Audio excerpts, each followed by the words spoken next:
community is more powerful than an atomic or hydrogen bomb. That's the one thing we have never tried. We've kneeled in, crawled in, prayed in, lied in. You are powerless because they don't want you to have power. And as a man, you can't function without power.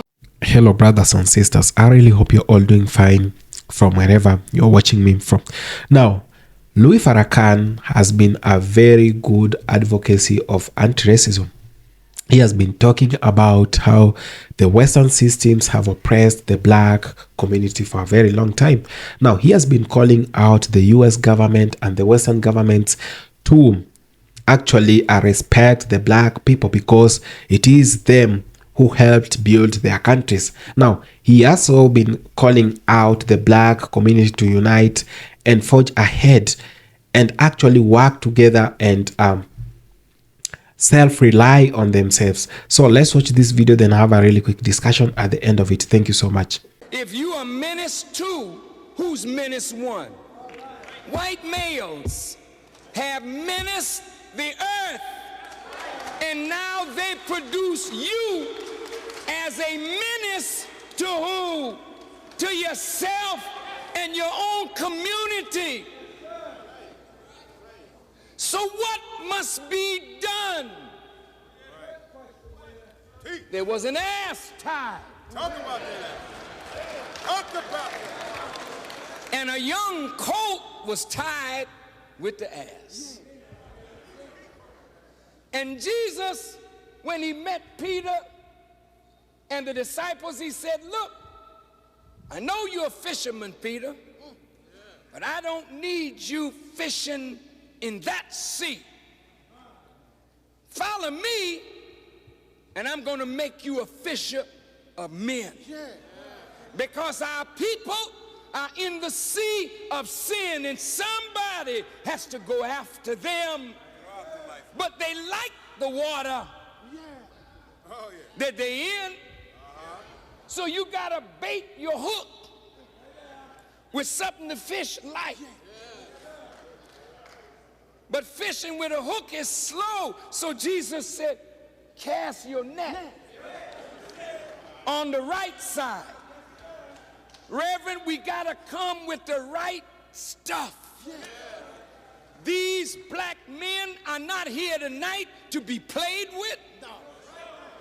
They are here tonight because they want to change in their life and they want to change in their community.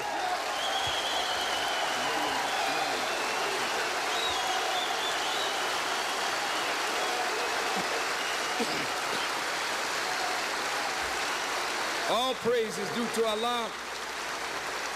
So, brothers, in 1995, I would like to take 1 million black men to Washington, D.C. Tell our sisters, our wives, our mothers, our grandmothers, sweetheart, this time, please stay at home. Mother,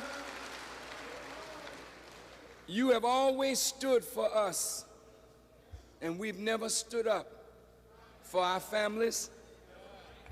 But we're coming of age now, Mom. And we want to go to Washington and state our case. Our fathers, sweat, blood, and tears built this country. Our fathers and our mothers worked from can't see morning to can't see night with no pay to build the economy of the South, to fuel the economy and the industrial revolution of the North. Mother, wife, sister, auntie, baby. We fought in all America's wars for a freedom that we have never achieved. We fought in the Revolutionary War that made America independent of England. But we don't have any independence ourselves. We are dependent on white people to do for us what we have earned the right to do for ourselves. We fought in the Spanish-American War. We fought in the War of 1812. We fought in the Civil War on the side of the North and the South. We died right alongside of those fighting to maintain slavery. And those who said they were trying to maintain the Union, but in any case, after the Union was maintained, it was back to business as usual. We had congressmen and senators, and we had government representation. But the Night Riders and the KKK took it all away from us. Said, we don't want no niggers in the Congress. We don't want no niggers in high political office. So they killed us. They hung us. They burned us. And when they got in trouble, they called us again to fight in a Jim Crow army. Some of the older ones here that were in World War I, you know you fought Germany. But the German prisoners of war were treated better than the black soldiers who fought for America against Germany. Talk to me.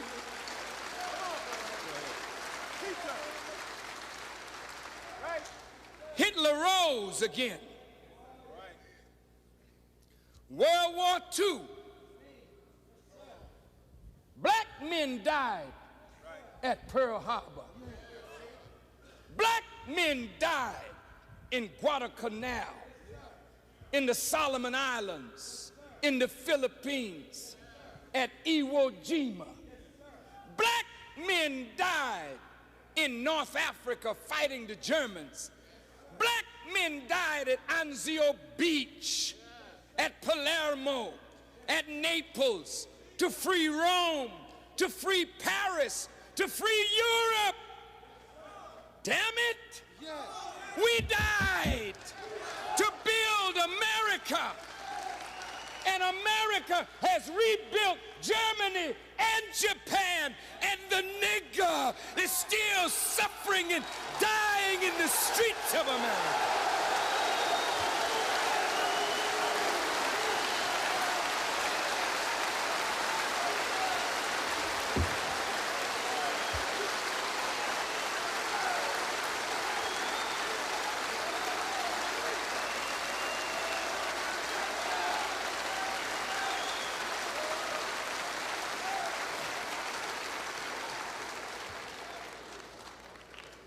We tried to build black organizations to fight for our cause. We, along with whites, made the NAACP, the Urban League, CORE, SNCC. And what was the response of our government? Under J. Edgar Hoover and the counterintelligence program of the United States government, they treated us like we were aliens, sending spies and agent provocateurs in among all our black organizations to discredit our black leaders and cause us to fight and kill one another. The government did this using the dollars of our taxes. Martin King stood up to get us out of a segregated state.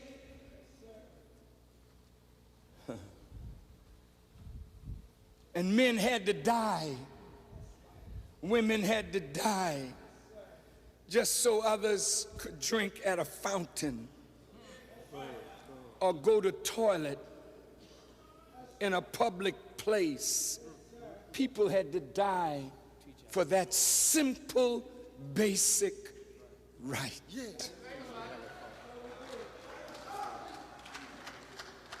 Think about the sacrifice that our fathers have made to build America. Think about what government has done to show their contempt for us. I think it's time now that black men stand. I think it's time now that black men put the gun down for the destruction of yourself and your brother. It's time now for us to say to the government of the United States, here we are, here we stand. The black men, the children of slaves that built your country, that fought and died in all your wars. Now look, we don't intend to live in poor housing. We don't intend to live like dogs. You owe us a debt. Germany is paying reparations to the Jews for the Holocaust that the Germans put on the Jews. All Germans didn't do this, but all Germans are being taxed to pay for what was done to the Jews. In 1941, when Japan struck at Pearl Harbor, Japanese Americans were rounded up and sent to concentration camps. And the government admits she was wrong. She was wrong. So they're going to pay reparations to the Japanese. Look at our condition, brothers. Don't we need a repair job? Don't we need somebody to repair our broken heads, our broken hearts, and our broken pocketbooks? Brothers, here's what we have to do. I know our time is late, and I don't want to keep you too long, but I want to say to you that you who feel that you are despised and rejected, that you are the bottom rail, that you are the last, that you and I are a foolish people, God said, I will choose the foolish things of the world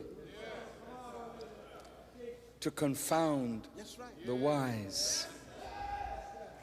I will choose the things that are not, to bring to naught the things which are. I will choose the despised and the rejected, and the bottom rail will go to the top, and the last shall be the first. This is the Lord's doing, and it is marvelous in our sight. Whether you know it or not, black man, God has chosen you. Not because of your blackness, but he's chosen you because you have suffered in the furnace of affliction. And now, as Reverend Jackson said, the more you burn gold, you never burn it, you only purify it by removing its dross. You are pure gold, black man, chosen by God now to do a mighty work. There is an ass tide. All right. Somebody's not using the donkey, but God said, go loose him. And if anybody asks you what you're doing, tell them the master has come. He has need of that donkey. Brothers, don't leave. Don't leave. You're gonna miss something if you leave. You're gonna miss this. Whether you want to know it or not, brothers, you are more important than you think you are. This Quran, which is the book of scripture of the Muslims, I would like to read a verse from it. It says, in the name of Allah, the Beneficent, the Merciful, O people, keep your duty to your Lord. Let's stop right there. Every man among us knows you owe a duty to God.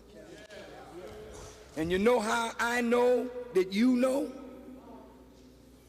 Because every one of you and every one of us, when we get in trouble, and each one of us in this room has been in some trouble that's so deep, you call on who? God. Now, when you called on him, brothers, what did you say? What did you say? You said, listen to your words now, God. And when you called him, you were real sincere because the trouble was deep. And listen to what you said. You said, God, if you just get me out of this one time, didn't you say it? How many have said it? Raise your hands. Come on. All right. Now look at what you said you was going to do. You said, God, if you get me out of this one time, I'll serve you for the rest, come on, of my life. You know you said it, and you know you lied. President Bush, bless his heart,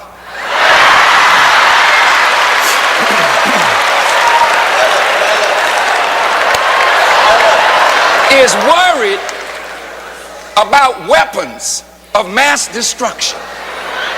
No dark nation should have a weapon of mass destruction. They have a fear. France got it. England got it. I think Germany may have something. South Africa has it. Israel has it. These are some of them, the former colonial masters. They have the right to have it, but don't give it to a darker power. We're worried about China has it. India has it. Lord have mercy. Pakistan got it. Korea was the axis of evil. Now Korea said, well, we got it. All of a sudden they fell off the screen. It's now Iran and Iraq. Well, if they are so afraid of weapons of mass destruction, my teacher, the Honorable Elijah Muhammad, said, our unity is more powerful than an atomic or hydrogen bomb. That's the one thing we have never tried. We've kneeled in, crawled in, prayed in, lied in, slept in, but still we are out. If you want to get what you want, we got to start with a contract with us. A contract, a covenant with us. We in leadership make a covenant with your people that you will never sell them out. We as leaders, listen.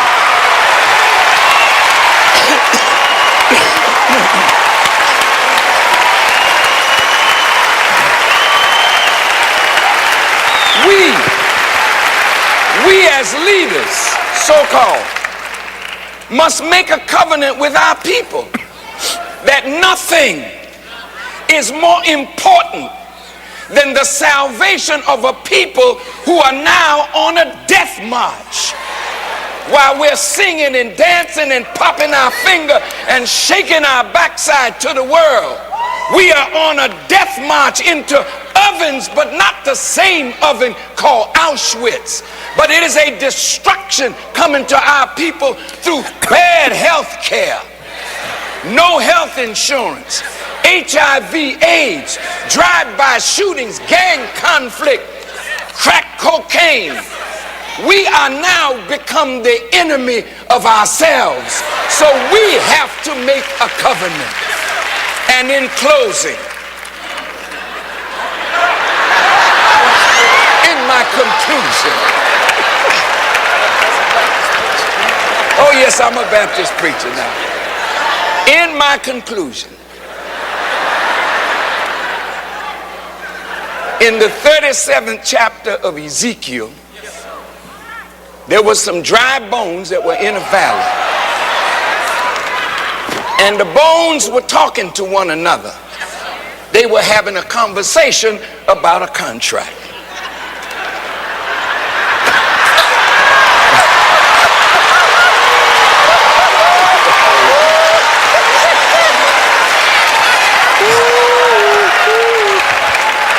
And as they were having this contract, some of the bones said, our hope is lost. Our bones are dried. We are cut off from our pot. There's some that are watching by television and some in this audience that think that we will never come together, that we will never make the right covenant or contract. I say to you, go back and read your scripture. Because when the Son of Man was set down in that valley that was full of bones, he spoke to those bones and the bones shook and the bones rattled. But they never stood up. So he went back to his sender and he said, Lord, I have spoken to the bones. And nobody has spoken to the bones like black leaders and black preachers. Nobody speaks to the bones like a Reverend Jackson or a T.D. Jakes or Bishop Long or Bishop Patterson or Cornell West. And those of us that preach, Reverend Sharpton, the bones always listen. The bones shake. The bones rattle. But they never get up. And they never do what they're supposed to do. So one generation dies and another generation is born. And we continue to run the same game. So the Son of Man went back to his sin and said, I've been talking. The bones been shaken, but there's still no life in them. He said, well, don't talk to the bones no more. Prophesy to the winds and let the winds blow on these bones. See, Bush is a wind. Your rejection at the table is a wind. My brother's going to dinner in the White House and can't come away with what is in the best interest of all our people. Jesse running twice, but still couldn't come away with what our people need. All of this is a farce. If we don't make up our minds today to make this contract, this covenant today, not with us and the Democratic Party, to hell with the Democrats and to hell with the Republicans.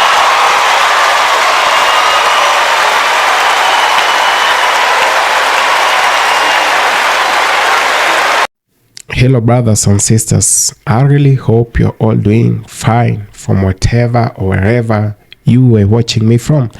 Now, Louis Farrakhan, as the long leader of the Nation of Islam, has addressed a wide range of issues. Now, these issues include the social, political, and economic issues, particularly those affecting African Americans and foundational Black Americans too. Now, his leadership, which began in the late 1970s, this was after the death of Martin Luther King and Malcolm X. Now, the Black people in the US now started focusing with Louis Farrakhan, the Nation of Islam at large. He now started taking control of the Nation of Islam, and particularly after the death of Muhammad, who was also Elijah Muhammad, who was also the leader of the Nation of Islam, or the founder of the Nation of Islam. Now, this brought a new dawn to the Black Americans, or the Black people in the diaspora, because they now had a leader. After Elijah Muhammad had passed on, they now had a leader who could talk on their behalf. Now, Louis Farrakhan has not been known to be so very much controversial because of the things he stands for, his ideologies and his principles. When he talks about the Black nation and when he tries to address the problems or the issues the Black people have had for a very long time. Now, his main focus has been on the racial injustice that has happened over the years and the white supremacy. Now, it must be remembered that this was his main focus because Louis Farrakhan has consistently condemned systematic racism in the US, emphasizing the historical and ongoing oppression of Black people. And this is when he has been calling out the white systems that has oppressed the people, and he has also been talking to the Black nation on how to live with each other.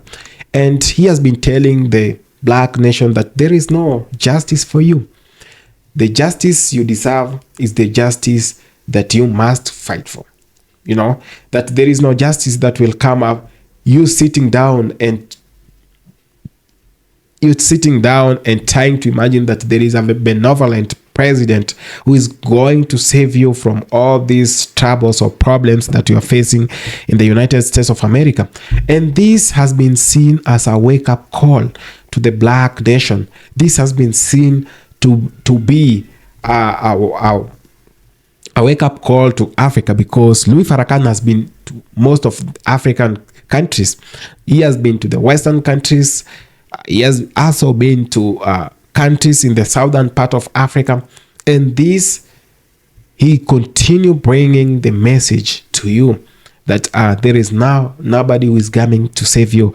Nobody is going to save you if you don't get out and try as much as you can to fight for your own rights, not just in the US but also in Africa, because the Western systems are now everywhere. They have installed their puppets everywhere in the world. Now, he has been talking about some themes over the years, and one of the main themes that Louis Farrakhan has been addressing while he had the power to do so was the police brutality, the racial profiling, the prison industrial complex, and the economic marginalization of the Black community. What is not true in all of the things Louis Farrakhan has been talking about?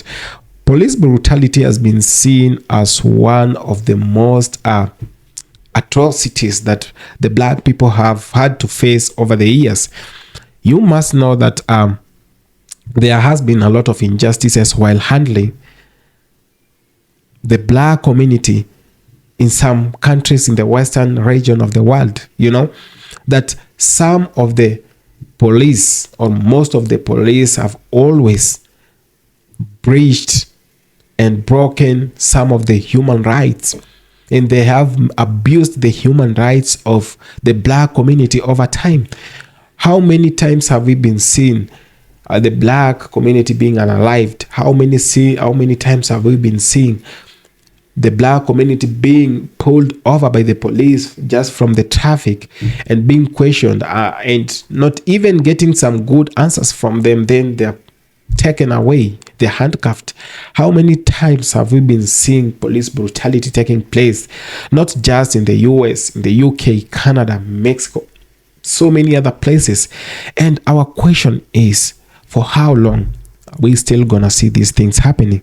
For how long are we still gonna see the racial profiling happening? And these are the things Minister Louis Farrakhan has been talking for years, that you cannot just walk into an office with your CV and get a job. Someone else must look at your color. Someone else must consider where you come from. Someone else must consider your melanin, and such things have made the world look so bad, and such things are making people afraid of even going to ask for jobs, because you do not know how they're gonna take it. And I feel we are in a moment when we really need to talk about these things that are happening at the moment. For how long are we going to see people behaving in a very uncivilized manner? Because they're the same people talking about civilization, but they're the same people who behave as if they're not civilized. These are not my words. These are Louis Farrakhan's words. And he has also been talking about the prison industrial complex, where a lot of the black community have been taken to prison. Some of them have been indicted for whatever they didn't do. Some of them are serving sentences which are not theirs, because a case or the jury was not so much fair on them, that they were not given time to be heard. They were not given time. Maybe they didn't give the case time for proper investigations to be carried out. And for this reason, Louis Farrakhan has been calling out these systems that you need to be fair. He has been addressing the FBS for a very long time, that the FBS must be keen on how they are carrying their investigations, that it is not just about arraigning someone in court. It is about the justice the person is going to get after being arraigned in court. For example, someone is arrested with no clear evidence, then they are put in prison. A lot of their job is being lost. Their time, the time that they could have used to build themselves is being lost. Then someone is being released after some years that there was no clear evidence that he did this and that. You know how much someone loses while he spends behind bars. Now, these are the things that Louis Farrakhan has been talking about, and he has also been talking about the black empowerment and resilience. For how long can you persevere? How much is your patience?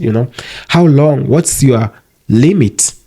Elastic limit, that for how long are you going to take the pain, and for how long are you going to build yourself? Now, Louis Farrakhan has been talking about the black community relying on themselves and building themselves and not depending on someone else. He has been saying that you cannot depend on a benevolent white president, in quotes, to help you, or a benevolent black president to help you. That you need to come out and fight for the justice that you've been calling out. That you can't just call out justice while sitting down. That you can't call out justice, but you are not resilient enough to take the pain, So these are the things that he has been talking about. He has also been addressing the economic independence of the black man, that he has been urging the black community to support black-owned businesses, and build their own institutions and develop economic independence. I know, as much as people might want to view this as maybe racial profiling or so, or some people or some group of people trying maybe to side by themselves or stay in one group or press themselves on a certain wall, I don't know, but the truth still remains the truth, that the black people the black community needs to empower themselves, and they need to learn the spirit of self-reliance, that you must not just support other businesses, but you do not support one of your own.